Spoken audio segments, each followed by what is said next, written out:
വല്ലാതെ സൂക്ഷ്മത പുലർത്തേണ്ട ഒരു കാര്യമാണ് അമാനത്ത്. നമ്മളിൽ പലരും ആ അമാനത്തിന്റെ മഹത്വവും പവിത്രതയും അത് ലംഘിക്കുന്നതിലൂടെ നമുക്കുണ്ടാകുന്ന നഷ്ടം എന്താണെന്ന് നമ്മൾ പലരും മറന്നുപോകുന്നു. അപ്പം അമാനത്തിന് ഇത്രയും വലിയ മഹത്വമുണ്ടെങ്കിൽ മഹാനായ ആദരവായ പ്രവാചകൻ നബി മുഹമ്മദ് മുസ്തഫ സല്ലല്ലാഹു അലൈഹി വസല്ലമ തങ്ങൾ അവിടുന്ന് അറഫയുടെ മൈതാനയിൽ ലക്ഷക്കണക്കിന് വരുന്ന സ്വഹാബത്തിനോട് അല്ലാഹുവിന്റെ പ്രവാചകന് പ്രഭാഷണം നടത്തി. അല്ലാഹുവിന്റെ റസൂൽ അവിടുന്ന് പ്രഭാഷണം നടത്തി. അല്ലാഹുവേ, ലക്ഷക്കണക്കിന് വരുന്ന സ്വഹാബത്തിന്റെ മുന്നിലിരുന്നിട്ട് അല്ലാഹുവിന്റെ പ്രവാചകൻ അവിടുന്ന് പല കാര്യങ്ങളും സ്വഹാബത്തിനോട് പറഞ്ഞു കൊടുത്തു.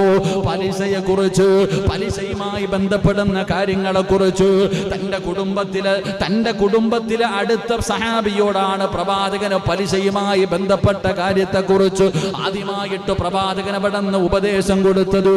എന്റെ പ്രിയമുള്ളവരെ, ഒരുപാട് പ്രഭാഷണത്തിൽ ഒരുപാട് ഉപദേശം കൊടുത്തു. അതിനകത്ത് അല്ലാഹുവിന്റെ റസൂൽ അവിടുന്ന് പറഞ്ഞു, സ്വഹാബാ ഇത്തഖുല്ലാഹ ഫിന്നിസാ. അല്ലാഹുവിന്റെ പ്രവാചകൻ അവിടുന്ന് അറഫയുടെ മൈതാനയിൽ ലക്ഷക്കണക്കിന് സ്വഹാബത്തിന് അവിടുന്ന് കൊടുത്ത ഉപദേശത്തിൽ അല്ലാഹുവിന്റെ പ്രവാചകന് അവിടുന്ന് പറഞ്ഞു, സ്വഹാബാ, നിങ്ങളുടെ ഭാര്യമാരുണ്ടല്ലോ, നിങ്ങളുടെ മക്കളുണ്ടല്ലോ, അത് അല്ലാഹു നിങ്ങൾക്ക് നൽകിയിരിക്കുന്ന അമാനത്താണെന്ന് നബി മുഹമ്മദ് മുസ്തഫ സല്ലല്ലാഹു അലൈഹി വസല്ലമ തങ്ങൾ പറയുകയാണ്. അല്ലാഹു നമുക്ക് നൽകിയിരിക്കുന്ന അമാനത്താണ് നമ്മുടെ ഭാര്യ.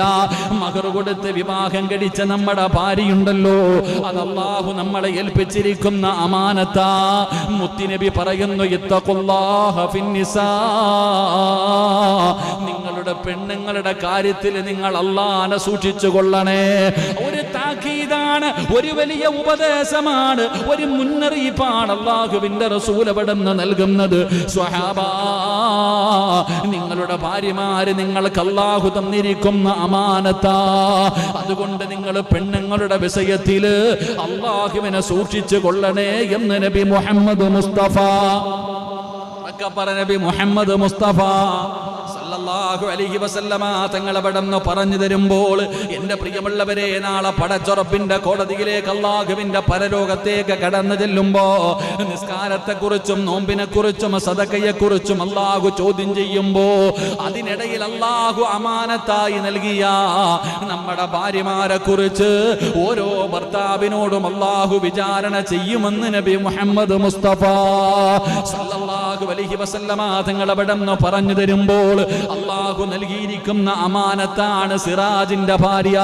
എന്റെ ഭാര്യ സുമയെ കുറിച്ച് നാളെ പടച്ചറപ്പിന്റെ പരലോകത്തേക്ക് ഞാൻ കടന്നു ചെല്ലുമ്പോ അല്ലാഹു പിടിച്ചു നിർത്തിയിട്ട്, സിറാജ്, ഞാൻ നിനക്ക് അമാനത്തായി തന്നിരുന്ന നിന്റെ ഭാര്യയോട് അവളോടുള്ള കടമകൾ നീ പാലിച്ചോ, അവളോട് ചെയ്യേണ്ട കാര്യങ്ങളൊക്കെ ചെയ്തോ, അവളോട് നീ എങ്ങനെയാണ് പെരുമാറിയത്? നാളെ പടച്ചറപ്പ് പരലോകത്ത് വെച്ച് എന്നെ പിടിച്ചു നിർത്തിയിട്ട് വിചാരണ ചെയ്യുമെന്ന് ആദരവായ പ്രവാചകൻ നബി മുഹമ്മദ് മുസ്തഫ സല്ലല്ലാഹു അലൈഹി വസല്ലമ തങ്ങൾ പഠിപ്പിക്കുമ്പോൾ ഈ ക്ലാസ് കേൾക്കുന്ന എന്റെ പ്രിയപ്പെട്ട വിവാഹം കഴിച്ചവരോട് ചോദിക്കുകയാ, ഈ ചോദ്യത്തിന് മറുപടി പറയാ നിനക്ക് കഴിയുമോ? അല്ലാഹുവിന്റെ മുന്നിൽ നിന്നുകൊണ്ട് പടച്ച റബ്ബ് ചോദിക്കുന്ന ചോദ്യങ്ങൾക്ക് നല്ല നിലയിൽ മറുപടി പറഞ്ഞ് അല്ലാഹുവേ, നിന്റെ ഭാര്യയുടെ കയ്യിൽ പിടിച്ചുകൊണ്ട് പടച്ച റബ്ബിന്റെ അനുഗ്രഹങ്ങൾ കൊണ്ട് നിറച്ച സ്വർഗമുണ്ടല്ലോ, ആ സ്വർഗത്തിലേക്ക് സ്വർണത്തിലെ ചാരികസേര അല്ലാഹുവിന്റെ വിശുദ്ധമായ ഖുർആൻ സൂറത്തു യാസീൻ ഓതുമല്ലോ. വഅസ്വാജുഹും ഫീ ളിലാലിൻ അലൽ അറായികി മുത്തഖിഊൻ ലഹും ഫീഹാ ഫാകിഹതു വലഹും മാ യദ്ദഊൻ സലാമുൻ ഖൗലൻ മിർ റബ്ബിർ റഹീം. അല്ലാഹുവിന്റെ പരിശുദ്ധമായ ഖുർആനാ പറയുന്നത്.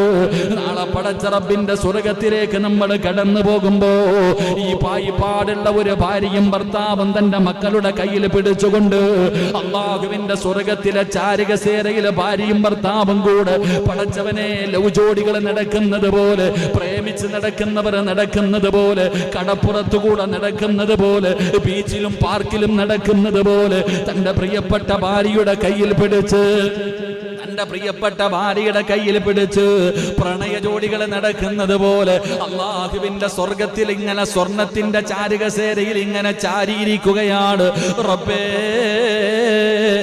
ഇടത്തും വലത്തും സ്വർഗത്തിലെ പെണ്ണുങ്ങൾ ഇങ്ങനെ കാത്തു നിൽക്കുകയാ, സേവകരായിട്ട് നമുക്ക് ഖിദ്മത്ത് ചെയ്യാ. അള്ളാഹുവിലെ സ്വർഗത്തിലെ ഹൂറില്ലീങ്ങളായ പെണ്ണുങ്ങൾ പോലും ആ ഭാര്യയുടെയും ഭർത്താവിന്റെയും ചാരത്തവിടെ നിൽക്കുകയാണ്. ആ സമയത്ത് പടച്ചവനെ ജനങ്ങൾ ഇങ്ങനെ അത്ഭുതത്തോടുകൂടി നോക്കുകയാ. പായിപ്പാടൊരു ചെറിയ കൂരയ്ക്കകത്ത് ജീവിച്ചിരുന്ന ഈ ഭാര്യയും ഭർത്താവും പടച്ചവനെ ഇവര് സ്വർഗത്തിലും ഒരുമിച്ചാണോ, ഇവര് സ്വർഗത്തിലും ഒരുമിച്ചാണോ? അവിടെ വെച്ച് കാണുമ്പോ ചോദിക്കുന്നു, സിറാജേ എങ്ങനെയാടാ നിനക്കിവിടെ ഒരുമിക്കാൻ കഴിഞ്ഞത്? ഇങ്ങനെയാണ് നിങ്ങൾ ദുനിയാവില് നിങ്ങളുടെ നാട്ടില് ഈ പായിപ്പാട് ഒരുമിച്ച് നിങ്ങൾ ജീവിച്ചിരുന്നത് പോലെ അള്ളാന്റെ സ്വർഗത്തിലും നിങ്ങൾ ഒരുമിച്ചാണല്ലോ. എങ്ങനെയാ നിങ്ങൾക്ക് ഈ അവസരം കിട്ടിയത്? എങ്ങനെയാണ് അള്ളാഹു നിങ്ങൾക്ക് ഇത്രയും വലിയ പദവി നൽകിയത്?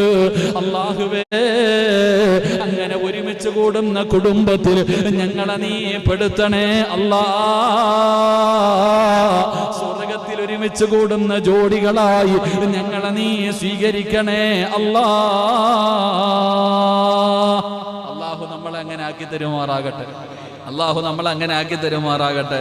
നാളെ പടച്ച റബ്ബിന്റെ സ്വർഗത്തിലും ജോഡികളാകണം. അള്ളാഹു നമുക്ക് ഭാഗ്യം നൽകുമാറാകട്ടെ. അപ്പൊ നമ്മുടെ വിഷയത്തിലേക്ക് കിടക്കാം. 4 കാര്യങ്ങൾ ആർക്ക് ലഭിക്കുന്നു അവന്റെ ദുനിയാവും ആഖിറവും രക്ഷപ്പെടുമെന്ന് നബി മുഹമ്മദ് മുസ്തഫ സല്ലല്ലാഹു അലൈഹി വസല്ലമ തങ്ങൾ പറഞ്ഞു. 1, അള്ളാഹുവിനെ ശുക്ർ ചെയ്യുന്ന ഒരു ഹൃദയം. 2, അള്ളാഹുവിനെ കുറിച്ച് സ്മരണ നടത്തുന്ന ഒരു നാവ്, ദിക്ർ പറയുന്ന നാവ്.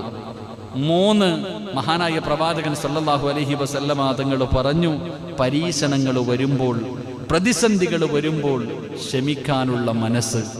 4, അള്ളാഹുവിന് പേടിയുള്ള സാലിഹത്തായ ഒരു പെണ്ണിനെ ആര് ലഭിക്കുന്നുണ്ടോ അവന്റെ ദുനിയാവും ആഖിറവും രക്ഷപ്പെടുമെന്ന് നബി മുഹമ്മദ് മുസ്തഫ സല്ലല്ലാഹു അലൈഹി വസല്ലമ തങ്ങൾ പറഞ്ഞു, ലോകത്തിലെ ഏറ്റവും വലിയ ഭാഗ്യവാൻ, എന്റെ പ്രിയപ്പെട്ടവരെ, ലോകത്തിലെ ഏറ്റവും വലിയ ഭാഗ്യവാൻ ആരാ?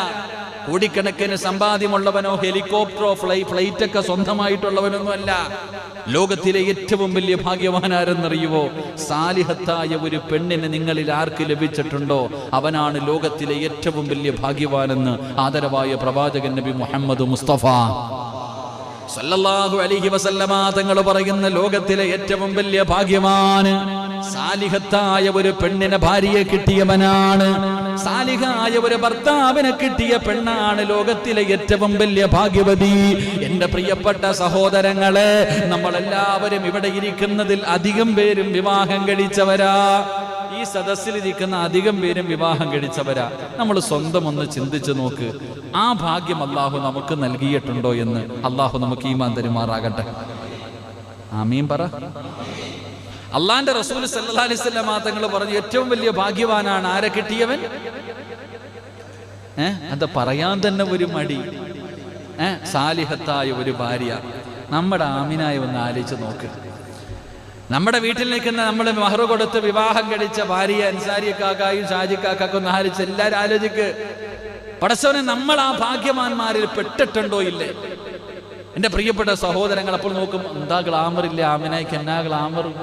പടച്ചവനെ, സ്വർണ്ണം എത്ര കിട്ടി, കാറുണ്ട്, ഏക്കർ കണക്കിന് വസ്തുവുണ്ട്, ഇല്ലേ? ഇതൊക്കെ ഉണ്ട്. എന്റെ ആമിന അപ്പൊ സാലിഹത്ത അല്ല. ഒരു പെണ്ണ് സാലിഹത്താകണമെങ്കിൽ അവൾക്ക് 7 അടയാളമുണ്ട്. 7 നല്ല അടയാളമുള്ള പെണ്ണാണ് സാലിഹത്തായ ഭാര്യ. അല്ല, സാലിഹത്തായ ഭാര്യ ആണോ എന്ന് അറിയണമെങ്കിൽ എത്ര അടയാളുണ്ട് പറ? 7 അടയാളം. ഇത് കേട്ടിട്ട് തീരുമാനിക്ക് ആമിനായ എന്ത് ചെയ്യണമെന്ന്. അള്ളാഹു കാത്തുരക്ഷിക്കുമാറാകട്ടെ. ഈ 7 അടയാളം കേട്ടിട്ട് നിങ്ങൾ തീരുമാനിക്കുക വീട്ടിൽ പോയിട്ട് എന്ത് ചെയ്യണമെന്ന്. അള്ളാഹുവെ, പടച്ചോനെ തല്ലാനൊന്നും ഞാൻ പറയണില്ല. അതോ പെണ്ണുങ്ങളെ ഒന്നും പറയരുതെന്നാണ് ഞാൻ ആഗ്രഹിക്കുന്നത്. കാരണം എല്ലാ ഉസ്താദന്മാരും ആ പാവങ്ങളെ കുറ്റം പറയണേ. അള്ളാഹു അവർക്കൊക്കെ ഹിദായത്ത് ഈമാൻ നൽകി അനുഗ്രഹിക്കുമാറാകട്ടെ.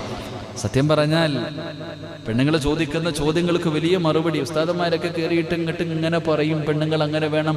ആ ഭർത്താവിന്റെ കാൽച്ചുവട്ടിലാ സ്വർഗം കിടക്കണില്ലേ, ഭർത്താവിന്റെ കാൽച്ചുവട്ടിലാ സ്വർഗം കിടക്കണമെന്ന് വഴുതു പറയും. ഭർത്താവിന്റെ പൊരുത്തമുണ്ടെങ്കിൽ ഭാര്യയ്ക്ക് സ്വർഗത്തിൽ പോകാൻ പറ്റൂ. അപ്പം ചോദിക്കും, ഉസ്താദ് എൻ്റെ കെട്ടിയവൻ മുതുകൂടിയനാണെങ്കിലോ? ഒരു ചോദ്യമാണല്ലോ. അപ്പൊ അതുകൊണ്ട് എൻ്റെ പ്രിയപ്പെട്ടവർ രണ്ടുപേരും അങ്ങോട്ടും ഇങ്ങോട്ടും അത് വഴുതു പറയാനാണെങ്കിൽ ഇനി 3-4 ദിവസം വേണ്ടി വരും. ഭർത്താവിന്റെ ബാധ്യത എന്താ, ഭാര്യയുടെ ബാധ്യത എന്താ, കടമ എന്താണെന്ന് പറയാൻ. അള്ളാഹു നമുക്ക് ഈമാൻ തരുമാറാകട്ടെ. എൻ്റെ പ്രിയമുള്ള സഹോദരങ്ങളെ, മുഅ്മിനീങ്ങളെ, 7 അടയാളമാണ് മുത്തുനബി അവിടെ നിന്ന് പഠിപ്പിക്കുന്നത്. അള്ളാഹുവിന്റെ പ്രവാചകന് സ്വല്ലല്ലാഹു അലൈഹി വസല്ലമ തങ്ങൾ അവിടെ നിന്ന് പറയുകയാണ്, ഈ പറയുന്ന 7 അടയാളങ്ങൾ ഓരോ ഭർത്താവും അവിടെ നിന്ന് ചിന്തിച്ചു നോക്ക്. എന്റെ പ്രസംഗം കേൾക്കുന്ന എന്റെ പ്രിയപ്പെട്ട സഹോദരിമാരോട് എന്നോട് ദേഷ്യം വേണ്ട, വെറുപ്പ് വേണ്ട. നീ സ്വന്തം മനസാക്ഷിയോട് ചോദിക്കോ, പടച്ചവനെ, മുത്തുനബിയല്ലേ പറഞ്ഞത്, അള്ളാഹുവിന്റെ പ്രവാചകന് പറഞ്ഞു തന്ന 7 അടയാളമാണല്ലോ. ഈ 7 അടയാളത്തിൽ ഏതെങ്കിലും ഒരെണ്ണം എന്റെ ജീവിതത്തിലുണ്ടോ തമ്പുരാന്? എന്റെ പ്രിയപ്പെട്ട സഹോദരിമാരവിടന്ന് വയത് കേൾക്കുന്നവർ ചിന്തിച്ചു നോക്ക്. എന്റെ പ്രിയപ്പെട്ട സഹോദരങ്ങളോട്, അല്ലാഹുവേ, ഞങ്ങളുടെ ഭാര്യമാരെ നീ സാലിഹത്തുകളാക്കണേ അല്ലാ. പടച്ചവനെ, നീ അവർക്ക് ആഫിയത്തും ദീർഘായുസ്സും നൽകണേ അല്ലാ. എന്റെ പ്രിയപ്പെട്ടവരെ, 7 അടയാളത്തിൽ ഒന്നാമത്തെ അടയാളം എന്താണ്? സാലിഹത്തായ പെണ്ണിന്റെ 7 അടയാളത്തിൽ ഒന്നാമത്തെ അടയാളം എന്തെന്നറിയുമോ? മഹാനായ പ്രവാചകൻ സ്വല്ലല്ലാഹു അലൈഹി വസല്ലമ തങ്ങൾ പറയുകയാണ്, ഇദാ നളറ ഇലൈഹാ സർവതുഹു. സാലിഹത്തായ പെണ്ണിന്റെ ഒന്നാമത്തെ അടയാളം എന്തെന്നറിയോ? അള്ളാന്റെ റസൂല് പറയുന്നു, എന്റെ പ്രിയപ്പെട്ട സഹോദരാ, ആ അള്ളാഹുവിന്റെ പ്രവാചകൻ അവിടെ നിന്ന് പറയുന്ന ഒന്നാമത്തെ അടയാളം എന്തെന്നറിയുമോ? ആ പെണ്ണിന്റെ മുഖമൊന്ന് കണ്ടു കഴിഞ്ഞാൽ, മഹാനായ പ്രവാചകൻ സ്വല്ലല്ലാഹു അലൈഹി വസല്ലമ തങ്ങൾ പറയുകയാണ്, സാലിഹത്തായ പെണ്ണിന്റെ ഒന്നാമത്തെ അടയാളം എന്തെന്നറിയുമോ? അവളുടെ മുഖം കണ്ടു കഴിഞ്ഞാൽ ഭർത്താവിന് സന്തോഷമുണ്ടാവുകയാണ്, ഭർത്താവിന്റെ സർവ്വ ടെൻഷനും മാറുകയാണ്, ഭർത്താവിന് സമാധാനമാണ്. പടച്ചവനെ, തന്റെ പ്രിയപ്പെട്ട ഭാര്യയുടെ മുഖം കണ്ടാൽ ജീവിതത്തിലെ ഏത് പ്രശ്നങ്ങൾക്കും പരിഹാരമാവുകയാ. അങ്ങനെ ഏതെങ്കിലും ഒരു ഭർത്താവിന് തന്റെ ഭാര്യയുടെ മുഖത്ത് നോക്കുമ്പോൾ തോന്നുന്നുണ്ടെങ്കിൽ അവളാണ് സാലിഹത്തായ ഭാര്യയെന്ന് നബി മുഹമ്മദ് മുസ്തഫ സല്ലല്ലാഹു അലൈഹി വസല്ലമ തങ്ങൾ പറയുമ്പോൾ, ഈ സദസ്സിലിരിക്കുന്ന ഞാൻ ഉൾപ്പെടെ ഓരോ മനുഷ്യനും ചിന്തിച്ചു നോക്ക്. നിന്റെ ജീവിതത്തിൽ പ്രയാസങ്ങളും ദുരിതങ്ങളും ദുഃഖങ്ങളും ടെൻഷനുകളും കടന്നു വരുമ്പോ നിന്റെ ഭാര്യയുടെ മുഖം കണ്ടാ നിനക്ക് സമാധാനം കിട്ടുമോ? നിനക്ക് സന്തോഷമുണ്ടാകുമോ? എന്റെ പ്രിയപ്പെട്ടവരെ, നമ്മളിൽ പലരും ഇവിടെ ഇരുന്നു കൊണ്ട് കണക്ക് കൂട്ടിയാൽ ആ വിഷയത്തിൽ നമ്മൾ പരാജയപ്പെട്ടു പോയവരാണ്. എങ്കിൽ എന്റെ പ്രിയപ്പെട്ടവരെ, ജീവിതത്തിലെ പ്രയാസങ്ങൾ പറയേണ്ടത് ആരോടാണ് ഷെയർ ചെയ്യേണ്ടത്? മഹാനായ ആദരവായ പ്രവാചകൻ നബി മുഹമ്മദ് മുസ്തഫ സല്ലല്ലാഹു അലൈഹി വസല്ലമ തങ്ങളുടെ ജീവിത ചരിത്രത്തിലേക്ക് നമുക്കൊന്ന് കടന്നു പോകാം. അള്ളാഹുവിന്റെ പ്രവാചകന്റെ ചരിത്രം എടുത്തു നോക്ക്. 40 വയസ്സുള്ള അള്ളാഹുവിന്റെ പ്രവാചകൻ സല്ലല്ലാഹു അലൈഹി വസല്ലമ തങ്ങൾ ആദ്യമായിട്ട് വിവാഹം കഴിച്ചതാരെയാണ്? പ്രവാചകൻ 25 വയസ്സു, പ്രവാചകനെക്കാളും 15 വയസ്സ് കൂടുതലുള്ള മഹദി ഖദീജ ബീവി റളിയല്ലാഹു തആല അൻഹാ. 15 വയസ്സ് കൂടുതലുള്ള ഖദീജ ബീവിയാണ് അള്ളാഹുവിന്റെ പ്രവാചകൻ അവിടുന്ന് വിവാഹം കഴിച്ചത്. 63-ാമത്തെ വയസ്സിലാണ് മുത്തുനബി വഫാത്തായത്. പക്ഷേ വഫാത്താകുന്നതിന് തൊട്ട് മുമ്പും അള്ളാഹുവിന്റെ റസൂല് ഖദീജ എന്ന് കേട്ടാൽ റസൂലുള്ളാഹിയുടെ കണ്ണ് നിറയുമായിരുന്നു. പ്രവാചകൻ 63-ാമത്തെ വയസ്സിലാണ് വഫാത്തായത്. പ്രവാചകന് ഒരുപാട് ഭാര്യമാരുണ്ടായിരുന്നു. പക്ഷേ 1-ാമത്തെ ഭാര്യയായ ഖദീജയുടെ പേര് കേട്ടാൽ അല്ലാഹുവിന്റെ റസൂലിന്റെ കണ്ണ് നിറയുമായിരുന്നു. എന്തു പറഞ്ഞാലും ഖദീജ. മറ്റുള്ള ഭാര്യമാരോട് സംസാരിക്കുമ്പോഴും അല്ലാഹുവിന്റെ റസൂല് പറയുന്ന മറുപടി എന്തെന്നറിയുവോ? എന്റെ ഖദീജ അങ്ങനെയായിരുന്നു, എന്റെ ഖദീജ ഇങ്ങനെയായിരുന്നു. റസൂലുള്ള തന്റെ ഭാര്യമാരോട് പറയുമ്പോ, എന്റെ പ്രിയപ്പെട്ടവരെ, അള്ളാഹുവിന്റെ പ്രവാചകന് ആരെങ്കിലും ഒരു നല്ല ഭക്ഷണം കൊണ്ടുവന്നു കൊടുത്താൽ, റസൂലുള്ളാഹി തങ്ങളുടെ വീട്ടിൽ ഇറച്ചിക്കറി വെച്ചാൽ ആദ്യം കൊടുക്കുന്നത് ആർക്കെന്നറിയോ? ഖദീജയുടെ കൂട്ടുകാരിയുടെ വീട്ടിലേക്ക് കൊടുത്തു വിടുമായിരുന്നു. അള്ളാഹുവിന്റെ പ്രവാചകന്റെ ഭാര്യയായ ഖദീജയുടെ കൂട്ടുകാരുടെ വീട്ടിലേക്ക് കൊടുത്തു വിടുമായിരുന്നു. അങ്ങനെ ഒരു ബന്ധം വരാനുള്ള കാരണം എന്താ? അവിടെയാണ് പഠിക്കേണ്ടത്. 15 വയസ്സ് കൂടുതലുള്ള ഭാര്യയുടെ കൂടെ ജീവിച്ച മുത്തുനബി 50ാമത്തെ വയസ്സ് വരെ ഖദീജ ബീവിയുടെ കൂടെയാണ് ജീവിച്ചത്. 25 വർഷക്കാലം ഭാര്യയുടെ കൂടെ ജീവിച്ചു. ഒറ്റ ഭാര്യയെ ഖദീജ ബീവി മരിക്കുന്നത് വരെ അള്ളാഹുവിന്റെ റസൂല് വേറെ ഒരു വിവാഹം കഴിച്ചില്ല. എന്റെ പ്രിയപ്പെട്ടവരെ, ഖദീജയാരാ? ഖദീജയാരാ? എന്റെ പ്രിയപ്പെട്ടവരെ, മഹാനായ നബി മുഹമ്മദ് മുസ്തഫ സല്ലല്ലാഹു അലൈഹി വസല്ലമ തങ്ങള് പടച്ചവനെ 40ാമത്തെ വയസ്സിൽ ഗാർ സൗർ എന്ന് പറയുന്ന ഗുഹയ്ക്കകത്ത് പരിശുദ്ധമായ കഅബാലയം കാണാൻ കഴിയുന്ന ആ ഗുഹയ്ക്കകത്തിരുന്ന് രാവും പകലും അല്ലാഹുവിന്റെ പ്രവാചകൻ ഇബാദത്താണ്. അവിടെ ഇങ്ങനെ ഇരിക്കുകയാണ്.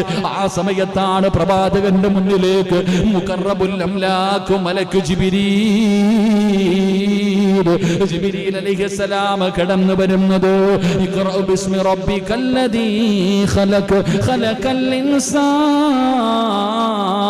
മിൻ അലഖ് ഇഖ്റഅ വറബ്ബുകൽ അക്റമുല്ലദീ അല്ലമ ബിൽ കലം അല്ലമൽ ഇൻസാന മാ ലം യഅലം.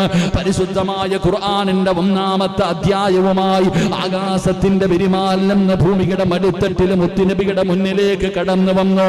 പരിശുദ്ധമായ ഖുർആൻ ഓതിക്കൊടുത്തു. അവസാനം ആ പർവ്വതത്തിന്റെ മുകൾ തട്ടിൽ നിന്ന് പേടിച്ച് വിറച്ചുകൊണ്ട് മുത്തുനബി ഇറങ്ങി ഓടുകയാണ്.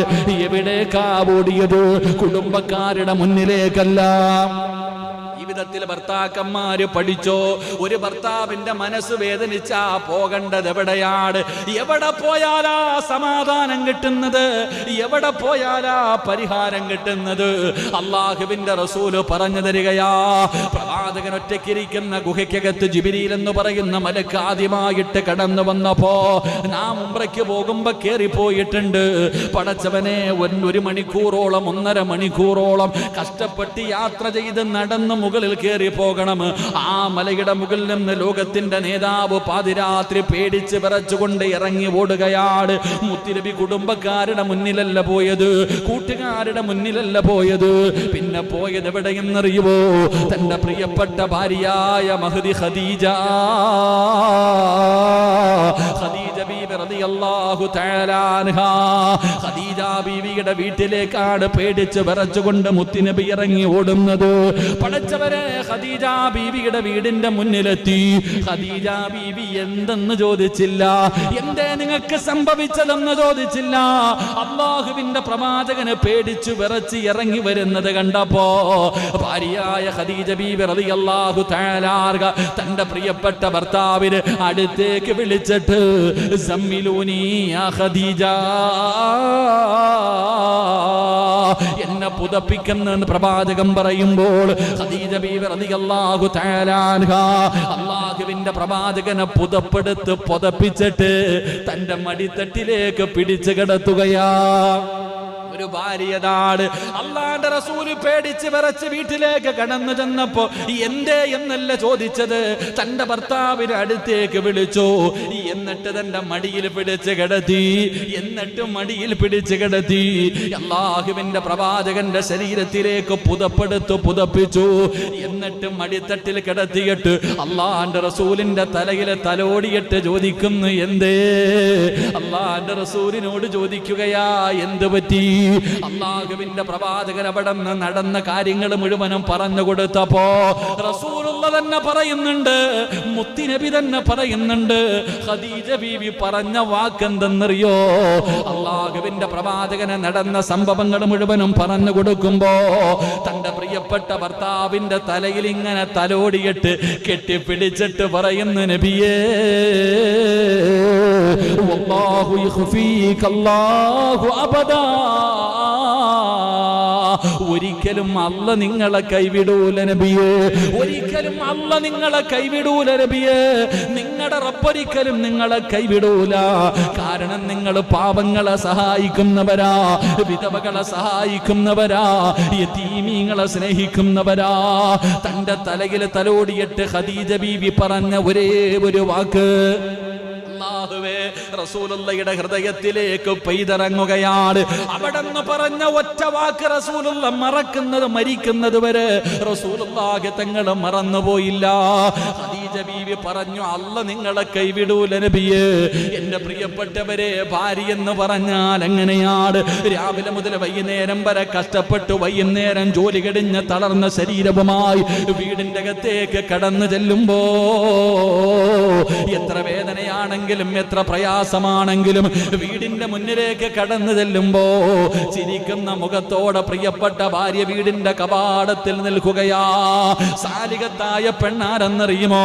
ഈ മാർക്കറ്റിലോ അല്ലെങ്കിൽ ഇവിടെ കാണുന്ന ഈ ടൗണിൽ എവിടെയെങ്കിലും ജോലി ചെയ്ത് വൈകുന്നേര സമയത്ത് നിന്റെ വീട്ടിലേക്ക് കടന്നു ചെല്ലുമ്പോ പ്രിയപ്പെട്ട ഭർത്താവിന് വീടിന്റെ കവാടത്തിൽ ചിരിക്കുന്ന മുഖത്തോടെ കാത്തു നിൽക്കുകയാണ്. ശരീരം മുഴുവനും വിയർത്തൊലിച്ചുകൊണ്ട് വല്ലാതെ വേദനിച്ച് ക്ഷീണിച്ച മനസ്സുമായി ശരീരവുമായി വീട്ടിലേക്ക് കടന്നു വരുന്ന ഭർത്താവിന് വീടിന്റെ കവാടത്തിൽ വെച്ച് ചിരിക്കുന്ന മുഖത്തോടെ സ്വീകരിച്ചിട്ട് തന്റെ തലയിൽ കിടക്കുന്ന ഷാളെടുത്തിട്ട് ആ ഷാളിന്റെ ഒരു തുമ്പെടുത്തിട്ട് പ്രിയപ്പെട്ട ഭർത്താവിന്റെ നെറ്റിത്തടത്തിലും മുഖത്തിലും ഇരിക്കുന്ന വിയർപ്പ് തുടച്ചു കളഞ്ഞിട്ട് പോട്ടയിക്ക, ഇതെല്ലാം നമ്മുടെ മക്കൾക്ക് വേണ്ടിയല്ലോ. ആ ഒരു വാക്കാ സഹോദര, അങ്ങനെ ഒരു സന്തോഷം തരുന്ന ഒരു ഭാര്യ നിനക്കുണ്ടോ? അവളാണ് സാലിഹത്തായ ഭാര്യയെന്ന് ആദരവായ പ്രവാചകൻ നബി മുഹമ്മദ് മുസ്തഫ നബി മുഹമ്മദ് മുസ്തഫ സല്ലല്ലാഹു അലൈഹി വസല്ലമ തങ്ങള് ആ ഗുഹയുടെ മുകളിൽ നിന്ന് പേടിച്ച് വിറച്ച് മുത്തുനബി ഓടി വന്നത് എവിടെ? ഭാര്യയുടെ അടുക്കൽ. അപ്പൊ നമ്മൾ മനസ്സിലാക്കണം, ഒരു ഭർത്താവിന് പ്രയാസമുണ്ടായാൽ ആരോട് ആദ്യം പറയേണ്ടത്? ഭാര്യയോട്. എന്റെ പ്രിയപ്പെട്ട സഹോദരങ്ങളെ, നമ്മളിൽ അധികം പേരും പറയാറില്ല, രഹസ്യം മനസ്സിൽ നോക്കും. ഭാര്യയെടുത്ത് ആരും ഒന്നും പറയാറില്ല. കാരണം ഭർത്താവ് ഭാര്യയോട് ഒന്നും പറയാറില്ല, ഭാര്യയും ഭർത്താവിനോടൊന്നും പറയാറില്ല. കാരണം പറഞ്ഞിട്ട് വലിയ ഉപയോഗമൊന്നുമില്ല. അള്ളാഹു ഈമാൻ നൽകുമാറാകട്ടെ. എന്നാൽ ഭാര്യയുടെ രഹസ്യങ്ങൾ ഭർത്താവിനോട് പറയണം, ഭർത്താവിന്റെ രഹസ്യങ്ങൾ ഭാര്യയോട് പറയണം. ഇവിടെ ഇത് രഹസ്യങ്ങൾ പറയുന്നത് പോയിട്ട് കെട്ടിയ പെണ്ണിന്റെ അടുക്കൽ ഒരു 10 മിനിറ്റ് ഇരുന്ന് സംസാരിക്കാൻ സമയമില്ലാത്തവരാ അധികം ഭർത്താക്കന്മാരും. അള്ളാഹു കാത്തുരക്ഷിക്കുമാറാകട്ടെ. പെണ്ണുങ്ങളുടെ ഏറ്റവും വലിയ പരാതി എന്തെന്നറിയോ? പണമില്ലെന്നോ വീടില്ലെന്നോ അല്ല, പണമോ വീടോ സുഖമോ ഒന്നുമല്ല. 100-ൽ 95% പെണ്ണുങ്ങളുടെയും പരാതി, ഉസ്താദ് എൻ്റെ ഭർത്താവ് എനിക്ക് പറയാനുള്ളത് എന്താന്ന് കേൾക്കുന്നില്ല. സത്യമല്ലേ? ഒരു 5 മിനിറ്റ് കുടുംബകലഹവുമായി ബന്ധപ്പെട്ട വിഷയങ്ങളെ ചേർക്കുന്ന ആരോട് വേണമെങ്കിലും ചോദിച്ചോ. പെണ്ണുങ്ങളുടെ ഏറ്റവും വലിയ പരാതി ഭർത്താവ് ഭാര്യയോട് സംസാരിക്കുന്നില്ല എന്നുള്ളതാണ്. ഇരിക്കണം നമ്മളിൽ എത്ര പേരാ സഹോദരങ്ങളെ നമ്മുടെ ഭാര്യയോട് ഒരു 5 മിനിറ്റ് സംസാരിക്കണം? സമയമില്ല. രാവിലെ വീട്ടിൽ നിന്ന് ഇറങ്ങിപ്പോകും, വൈകിട്ട് വീട്ടിൽ കയറി കുളിച്ചോ വല്ലതും തിന്നു, ടിവിയുടെ മുന്നിൽ ഇരിക്കെ കടന്നുറങ്ങും.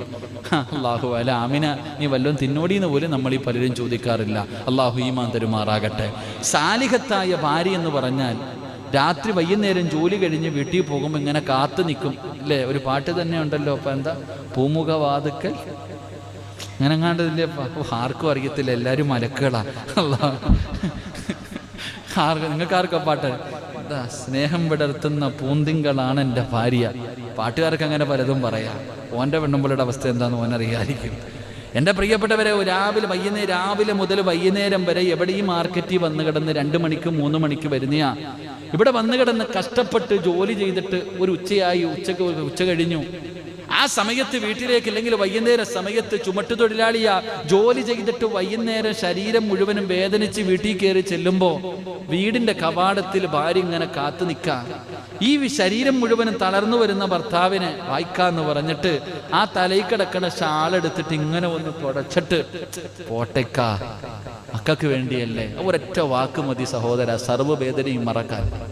പക്ഷെ അങ്ങനെ പറയുന്നൊരു ഭാര്യ നമുക്കുണ്ടോ എന്ന് നമ്മൾ ചിന്തിക്ക്. അള്ളാഹു നമുക്ക് ഈമാൻ തരുമാറാകട്ടെ. എന്തുകൊണ്ട് നമുക്കില്ലാതെ പോയി? നമ്മൾ പിശുക്കന്മാരാ, എല്ലാ കാര്യത്തിലും പിശുക്കന്മാരാ. സ്വന്തം ഭാര്യയുടെ മുഖത്ത് നോക്കി ചിരിക്കാൻ മടിക്കുന്നവരാ ഞാനും നിങ്ങളും. അള്ളാഹു കാക്കുമാറാകട്ടെ. നമ്മളെക്കാലം വലിയ പിശുക്കന്മാര്. നമ്മൾ പറയും പള്ളിക്ക് പൈസ തരാത്തവനാ, ഓനൊന്നും അല്ല ഷാജിക്ക. അള്ളാടെ പള്ളിക്ക് പൈസ തരാത്തവനൊന്നും അല്ല പിശുക്കൻ. ഏറ്റവും വലിയ പിശുക്കൻ ആരെന്നറിയോ? സ്വന്തം പെണ്ണും പിള്ളയുടെ മുഖത്ത് നോക്കി ചിരിക്കാത്തവന്മാരുണ്ട്. സ്വന്തം ഭാര്യയുടെ മുഖത്ത് നോക്കി എന്നാ നിനക്കൊന്ന് പുഞ്ചിരിച്ചാ കിട്ടുന്ന പ്രതിഫലം എന്താ? തന്റെ നീടെ നാട്ടുകാരെ കണ്ടവന്റെ ഭാര്യയെ കാണുമ്പോ ഐഷാത്ത അസുഖമല്ലേ, എന്തൊക്കെയല്ലേ, കണ്ടവന്റെ ഭാര്യയെ കാണുമ്പോ ചിരിയും കളിയും, ഓ എന്താ വിശേഷമൊക്കെ. അല്ലാഹു അലം. വേറെണ്ണത്തിനെ വീട്ടിൽ കെട്ടിയിട്ടുണ്ട്. വീട്ടിൽ വിവാഹം കഴിച്ച് മഹർ കൊടുത്ത് കൊണ്ടുവന്ന അല്ലാഹു ഹലാലാക്കി തന്ന ഒരു ഭാര്യയുണ്ട്. ആ ഭാര്യയുടെ മുഖത്ത് നോക്കി നിനക്കൊന്ന് പുഞ്ചിരിച്ചാലെന്താ? സ്നേഹത്തോടെ ഒന്ന് നോക്ക്. അതന്നെയല്ലേ പെണ്ണിന്റെ പരാതി. നീ നോക്കിയാലല്ലേ എടാ ചങ്ങായി ഒരു പാല അങ്ങോട്ടും ഇങ്ങോട്ടും പോണ്ടേ? നിന്റെ ഭാഗത്ത് നിന്ന് അങ്ങോട്ടൊരു പ്രതികരണം ഉണ്ടെങ്കിലല്ലേ നിന്റെ ഭാര്യക്ക് തിരിച്ചുണ്ടാകോ? അല്ലാഹുവിന്റെ പ്രവാചകൻ സല്ലല്ലാഹു അലൈഹി വസല്ലമ തങ്ങൾ പറയുകയാണ്, അന്നബി സഈദുൽ ഖുദരി റളിയല്ലാഹു തആല അൻഹു, ഇന്ന റജുലൻ ഇദാ നദറ ഇല ഇംറഅതിഹി വനദറതു ഇലൈഹി നദറല്ലാഹു തആല ഇലൈഹിം നദറത റഹ്മാ. നബി പറയുന്നത് കേട്ടോ, അല്ലാഹുവിന്റെ പ്രവാചകനാണ് പറയുന്നത്. നിന്റെ വീട്ടിൽ അല്ലാഹുവിന്റെ റഹ്മത്ത് ഇറങ്ങണോ? പടച്ചവന്റെ കാരുണ്യം നിന്റെ വീടിന്റെ അകത്തിറങ്ങണോ? നിനക്ക് സന്തോഷം വേണോ? നിനക്ക് സമാധാനം വേണോ? ഒരു നല്ല ജീവിതം കിട്ടണമെന്ന് ആഗ്രഹമുണ്ടോ? അല്ലാഹുവിന്റെ പ്രവാചകൻ പറയുകയാണ്, ഏതെങ്കിലും ഒരു ഭർത്താവുണ്ടല്ലോ തന്റെ പ്രിയപ്പെട്ട ഭാര്യയുടെ മുഖത്തേക്ക് സ്നേഹത്തോടെ ഒന്ന് നോക്കിയാൽ, സ്നേഹത്തോടെ നിന്റെ പ്രിയപ്പെട്ട ഭാര്യ, അത് 21 വയസ്സുള്ളവളാകട്ടെ, അല്ലെങ്കിൽ 35 അല്ലെങ്കിൽ 55 അല്ലെങ്കിൽ 60 70 വയസ്സുള്ള തൊലിയൊക്കെ ചുളുങ്ങിപ്പോയ രോഗം പിടിച്ച് കിടന്ന കിടപ്പിൽ കിടന്ന് മലമൂത്ര വിസർജനം നടത്തുന്ന പെണ്ണാകട്ടെ, ഭർത്താവാകട്ടെ, ഏതെങ്കിലും ഒരു ഭർത്താവ് തന്റെ പ്രിയപ്പെട്ട ഭാര്യയുടെ മുഖത്തേക്ക് സ്നേഹത്തോടെ ഒന്ന് നോക്കിയാ ആ വീട്ടിലേക്ക് പടച്ചവന്റെ റഹ്മത്ത് ഇറങ്ങുകയാ. അല്ലാഹുവിന്റെ കാരുണ്യത്തിന്റെ പെരുമഴ നിന്റെ വീട്ടിലേക്ക് പെയ്തിറങ്ങുകയാണ്. എന്ത് ചെയ്തപ്പോ? നിസ്കരിച്ചപ്പെടല്ല, സദഖ കൊടുത്തപ്പെടല്ല, പാവങ്ങൾക്ക് ഭക്ഷണം കൊടുത്തപ്പെടല്ല, യതീമീങ്ങളെ സഹായിച്ചപ്പെടപ്പല്ല, അള്ളാന്റെ പള്ളിക്ക് സദഖ കൊടുത്തതിന്റെ പ്രതിഫലമല്ല. നീ വിവാഹം കഴിച്ച് ഹലാലായ മഹർ കൊടുത്ത് കൊണ്ടുവന്ന നിന്റെ പ്രിയപ്പെട്ട ഭാര്യയുടെ മുഖത്തേക്ക് സ്നേഹത്തോടെ നീ ഒന്ന് നോക്കിയാൽ അല്ലാഹു നിനക്ക് തരുന്ന പ്രതിഫലം നിന്റെ വീട്ടിലേക്ക് പടച്ചറബിന്റെ റഹ്മത്തിന്റെ മാലാകമാര് പെയ്തിറങ്ങുകയാണ്. പടച്ചറബ് നിനക്ക് റഹ്മത്ത് ചെയ്യുകയാണ്. അല്ലാഹുവിന്റെ കാരുണ്യത്തിന്റെ നോട്ടം നിനക്ക് ലഭിക്കുകയാണ്. പിന്നെ നീ എന്തിനാ പേടിക്കുന്നത്? അല്ലാഹുവിന്റെ കാരുണ്യത്തിന്റെ നോട്ടം ലഭിച്ചാ നിന്റെ ദുനിയാവും ആഖിറവും രക്ഷപ്പെട്ടല്ലോ. നിന്റെ ദുനിയാവും ആഖിറവും രക്ഷപ്പെട്ടല്ലോ. എന്റെ പ്രിയപ്പെട്ടവരെ, നീ നിന്റെ ഭാര്യയുടെ മുഖത്തേക്കൊന്ന് സ്നേഹത്തോടെ നോക്ക്. എന്റെ പ്രിയപ്പെട്ട സഹോദരാ, നിന്റെ ഭാര്യയുടെ കയ്യിലൊന്ന് നിനക്ക് പിടിക്കാൻ കഴിയോ? നിന്റെ പ്രിയപ്പെട്ട ഭാര്യയുടെ കയ്യില് ഏതെങ്കിലും ഒരു ഭർത്താവ് തന്റെ പ്രിയപ്പെട്ട ഭാര്യയുടെ കയ്യിലൊന്ന് സ്നേഹത്തോടെ പിടിച്ച നാട്ടുകാര് കാണാനല്ല, കുടുംബക്കാര് കാണാനല്ല, മക്കള് കാണാനല്ല, പടച്ചറപ്പ് കാണാൻ ഏതെങ്കിലും ഒരു ഭർത്താവ് തന്റെ പ്രിയപ്പെട്ട ഭാര്യയുടെ കയ്യിലൊന്ന് പിടിച്ച നിങ്ങൾക്ക് അല്ലാഹു തരുന്ന പ്രതിഫലം എന്തെന്നറിയുമോ? ജീവിതത്തിൽ ഒരുപാട് പാപങ്ങൾ ചെയ്തില്ലേ? കൈകൊണ്ട് പിടിക്കരുതെന്ന് പടച്ചറപ്പ് പറഞ്ഞ പലതും നീ പിടിച്ചില്ലേ, പലതും നീ എടുത്തില്ലേ, പലതും നീ ചെയ്തില്ലേ. അല്ലാഹുവിന്റെ പ്രവാചകൻ പറയുന്ന ഒരു ഭർത്താവ് തന്റെ പ്രിയപ്പെട്ട ഭാര്യയുടെ കയ്യിലൊന്ന് സ്നേഹത്തോടെ പിടിച്ച ആ കൈകളുടെ വിരലുകൾക്കിടയിലൂടെ നിന്റെ ജീവിതത്തിൽ ചെയ്ത പാപങ്ങൾ അല്ലാഹു പുറത്തു തരുമെന്ന് ലോകത്തിന്റെ നേതാവ് നബി മുഹമ്മദ് മുസ്തഫ സല്ലല്ലാഹു അലൈഹി വസല്ലമ തങ്ങൾ പറയുകയാ, നിനക്ക് ചിരിക്കാൻ മനസ്സില്ലല്ലോ, അതാ സ്വന്തം ഭാര്യയുടെ മുഖത്ത് നോക്കിയൊന്ന് പുഞ്ചിരിക്കാറ്, സ്വന്തം ഭർത്താവിന്റെ മുഖത്ത് നോക്കിയൊന്ന് പുഞ്ചിരിക്കാറ് ഇന്ന് പല ഭർത്താവിനും ഭാര്യയ്ക്കും കഴിയുന്നില്ലല്ലോ. നാട്ടുകാരെ കാണുമ്പോ അന്യവന്റെ ഭാര്യയെ കാണുമ്പോ എനിക്കും നിങ്ങൾക്കും ചിരിക്കാനും തമാശ പറയാനും ഒരുപാട് സമയമുണ്ടല്ലോ. എങ്കിലും മുത്തുനബിയല്ലേ പറയുന്നത്, ഏതെങ്കിലും ഒരു ഭർത്താവ് തന്റെ പ്രിയപ്പെട്ട ഭാര്യയുടെ മുഖത്ത് നോക്കി ചിരിച്ചാല്, ഏതെങ്കിലും ഒരു ഭർത്താവ് തന്റെ ഭാര്യയുടെ മുഖത്ത് നോക്കി ചിരിച്ചാ, അല്ലെങ്കിൽ ഭാര്യ ഭർത്താവിന്റെ മുഖത്ത് നോക്കി ചിരിച്ചാ, അല്ലാഹു തരുന്ന പ്രതിഫലം എന്തെന്നറിയോ? 3 കഷ്ടം വെള്ള തുണിയിൽ പുതച്ച് കിടത്തുന്ന ഒരു സമയമുണ്ടല്ലോ, അസ്റായിൽ എന്ന് പറയുന്ന മലക്കുമാടി വിളിക്കുന്ന ഒരു സമയമുണ്ടല്ലോ, മരണത്തെ നേരിട്ട് കാണുന്ന സമയമുണ്ടല്ലോ. ഈ പായിപ്പാട് പള്ളിയിൽ ഇന്നാ ലില്ലാഹി വ ഇന്നാ ഇലൈഹി റാജിഊൻ, നീ മരിച്ചുപോയെന്ന് വിളിച്ചു പറഞ്ഞിട്ട് നാട്ടുകാര് മുഴുവനും നിന്നെ കാണാൻ നിന്റെ വീട്ടിലേക്ക് ഒഴുകിയെത്തുന്ന ഒരു ദിവസമുണ്ടല്ലോ. ഭാര്യയുടെ മുഖത്ത് നോക്കി ചിരിച്ച ഭർത്താവേ, ഭർത്താവിന്റെ മുഖത്ത് നോക്കി ചിരിച്ച പെണ്ണ് മരിച്ചു കിടക്കുമ്പോഴും കാണാ സഹോദരാ, നിന്റെ മുഖത്താ പുഞ്ചിരി കാണാ സഹോദരാ. അതുകൊണ്ട് നീ സമയം കണ്ടെത്ത്, നിന്റെ ഭാര്യയോട് സംസാരിക്കൂ. അവരുടെ മുഖത്ത് നോക്കിയാ നിന്റെ ടെൻഷൻ മാറണം, നിന്റെ പ്രയാസം മാറണം. അങ്ങനെയുള്ള ഒരു പെണ്ണിനെയാണ് നിനക്ക് ഭാര്യയായി കിട്ടേണ്ടത്. അവളാണ് സാലിഹത്തായ ഭാര്യ. ഖദീജ ബീവി റളിയല്ലാഹു തആല അൻഹാ പേടിച്ച് വിറച്ചുകൊണ്ട് വീടിന്റെ അകത്ത് കടന്നു വന്ന പ്രിയപ്പെട്ട ഭർത്താവിനെ മടിയിൽ പിടിച്ച് കിടത്തിയിട്ട് അവിടെന്ന് പറയുന്നു, ആര് കൈവിട്ടാലും അല്ലാഹ് നിങ്ങളെ കൈവിടൂല. കാരണം നിങ്ങൾ യതീമീങ്ങളെ സ്നേഹിച്ചവരാണ്, പാവങ്ങൾക്ക് ഭക്ഷണം കൊടുക്കുന്നവരാണ്, വിധവകളെ സഹായിക്കുന്നവരാണ്. ഒരിക്കലും പടച്ച റബ്ബ് നിന്നെ കൈവിടില്ല എന്ന് പ്രിയപ്പെട്ട ഭർത്താവിനോട് പറഞ്ഞു കൊടുത്ത ഭാര്യ, പടച്ചവനെ അവളാണ് ഭാര്യ. അങ്ങനെയുള്ള പെണ്ണാണ് സാലിഹത്തായ ഭാര്യ. ഏതു ഭർത്താവാ മറക്കുന്നത്? അല്ലാഹുവിന്റെ പ്രവാചകനാ ഖദീജാനെ മറന്നില്ലല്ലോ, മരിക്കുന്ന കാലം വരെ മറന്നില്ലല്ലോ. ഖദീജയാരാ? ഖദീജയാരാ? അല്ലാഹുവിന്റെ മലക്കുകൾ, അല്ലാഹുവിന്റെ റസൂല് ഖദീജ ബീബി റളിയല്ലാഹു തആല അൻഹയോട് ഒരിക്കൽ അല്ലാഹുവിന്റെ റസൂല് പറഞ്ഞു, ഖദീജ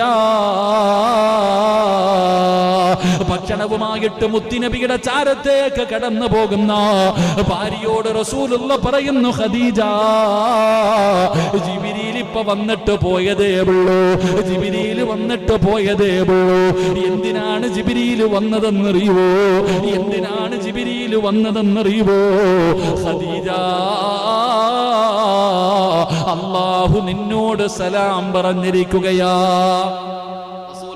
തങ്ങളുടെ മുന്നിൽ ഭക്ഷണവുമായി കടന്നുപോയ ഭാര്യയോട് റസൂലുള്ള പറയുന്നു, ഖദീജ അല്ലാഹു നിനക്ക് സലാം പറഞ്ഞിരിക്കുന്നു, ജിബ്രീലും നിനക്ക് സലാം പറഞ്ഞിരിക്കുന്നു. അല്ലാഹുവിന്റെ റസൂൽ അല്ലാഹുവിന്റെ സലാം ഖദീജയ്ക്ക് പറഞ്ഞു കൊടുക്കുകയാ. എന്റെ പ്രിയമുള്ള സഹോദരങ്ങളെ, മുഅ്മിനീങ്ങളെ, അതുകൊണ്ട് സ്വാലിഹത്തായ ഭാര്യയുടെ ഒന്നാമത്തെ അടയാളം എന്തെന്നറിയുവോ? ഭർത്താവ് അവളുടെ മുഖത്ത് നോക്കിയാൽ സർവ പ്രശ്നങ്ങളും തീരുകയാണ്, സർവ ടെൻഷനുകളും തീരുകയാണ്. ആ പെണ്ണിന്റെ മുഖം കണ്ടാൽ ഭർത്താവിന് സമാധാനം കിട്ടുന്നുണ്ടോ? ആ പെണ്ണാണ് സാലിഹത്തായ ഭാര്യയെന്ന് ആദരവായ പ്രവാചകൻ നബി മുഹമ്മദ് മുസ്തഫ സല്ലല്ലാഹു അലൈഹി വസല്ലമ തങ്ങൾ അവിടുന്ന് പഠിപ്പിക്കുമ്പോ, എന്റെ പ്രിയമുള്ളവരെ, പ്രവാചകൻ എങ്ങനെയായിരുന്നു? മുത്തുനബിയുടെ ചരിത്രം എടുത്തു നോക്ക്. ഖദീജ ബീവിയോട് മാത്രമായിരുന്നില്ല പ്രവാചകൻ ഇങ്ങനെ, എല്ലാ ഭാര്യമാരോടും ഇങ്ങനെ തന്നെയായിരുന്നു. എല്ലാവരോടും സ്നേഹമായിരുന്നു, ഒരാളോടും പ്രവാചകന് വേർതിരിവില്ലായിരുന്നു. ആയിഷ ബീവി റളിയല്ലാഹു തആല അൻഹ അവിടെന്ന് പറയുന്നു, മുത്തുനബിയെ പോലെ ചിരിക്കുന്ന ഒരാളെ ഞാൻ കണ്ടിട്ടില്ല. അല്ലാഹുവേ, എന്റെ ഭർത്താവിനെ പോലെ പുഞ്ചിരിക്കുന്ന ഒരു മനുഷ്യനെ ഞാൻ കണ്ടിട്ടില്ല. ആരാ പറയുന്നത്? മഹദി ആയിഷ ബീവി റളിയല്ലാഹു തആല അൻഹ. എന്തൊരു കളിയും തമാശയുമായിരുന്നെന്നറിയുമോ? നമ്മൾ ഇന്ന് വിവാഹം കഴിച്ചാൽ ടെൻഷനാണ്, പ്രയാസമാണ്, വീട്ടിലേക്ക് കടന്നു പോകാൻ മടിയാണ്. ഭാര്യയ്ക്ക് ഭർത്താവിനെ കാണുന്നത് തന്നെ ദേഷ്യമാണ്, ഭർത്താവിന് ഭാര്യയെ കാണുന്നത് തന്നെ ദേഷ്യമാണ്. ഒരു കട്ടിലിന്റെ അപ്പുറവും ഇപ്പുറം പടച്ചവനെ ഒരു പുതപ്പിന്റെ കീഴിൽ രണ്ടു മനസ്സുമായി കിടക്കുന്ന ഭാര്യയും ഭർത്താവ്. എങ്കിൽ അല്ലാഹുവിന്റെ റസൂലിന്റെ ജീവിതം എടുത്തു നോക്കൂ, മുത്തുനബിയുടെ ജീവിതം എടുത്തു നോക്ക്. ഭാര്യയുടെ കൂടെ ഓട്ട മത്സരം കളിച്ച നബിയാണ് മഹാനായ നബി മുഹമ്മദ് മുസ്തഫ സല്ലല്ലാഹു അലൈഹി വസല്ലം.